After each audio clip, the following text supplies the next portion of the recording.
Hello বন্ধুরা, তোমরা কেমন আছো? আশা করি ভালো আছো। আজ ঈদের দ্বিতীয় দিন আমি সেই ঐতিহাসিক কালাভুনা বাড়িতে বানানো সেই কালাভুনা দিয়ে ঈদের দ্বিতীয় দিনে দুপুরের টাইমে আমি দুপুরের খাবার খাবো। এখানে নিচ্ছি আমার সাধ্য মতো একটু ভাত আর সেই ঐতিহাসিক কালাভুনা নেব। অনেক সুস্বাদু মজাদার ভাবে রান্না করছি আমি। এই যে দেখুন, কালাভুনা, একে বলা হয় কালাভুনা। অনেকগুলো নেব মাংস, এগুলো হলো কুরবানির মাংস। অনেক মজাদার ভাবে রান্না করা হয়েছে। এখানে আমি শুধু মাংস নিলাম। মাংস নিয়ে ভাতের সঙ্গে মাখিয়ে এখন আমি সেটা খাবো।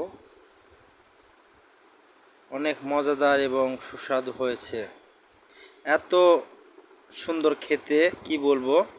যারা এই কালাভুনা বাড়িতে বা হোটেলে খাইছে শুধু তারাই জানে এর টেস্ট কেমন।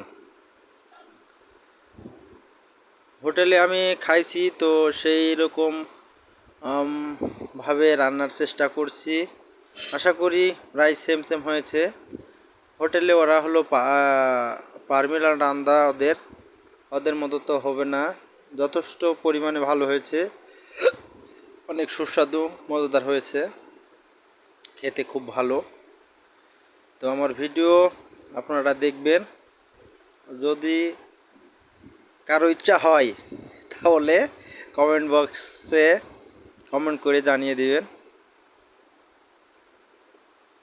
আশা করি ঈদের দাঁত রইল।